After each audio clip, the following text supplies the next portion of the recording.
Pode sim.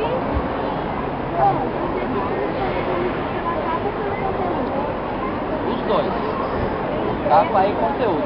Mas mais o conteúdo.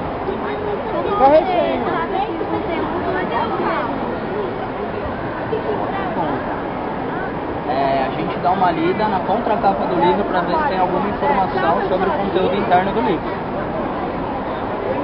Ah, mas é melhor ir por fora, ó. A real importância da Bienal.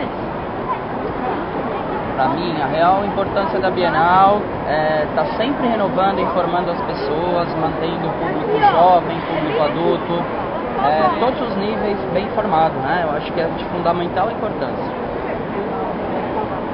Obrigada. De nada.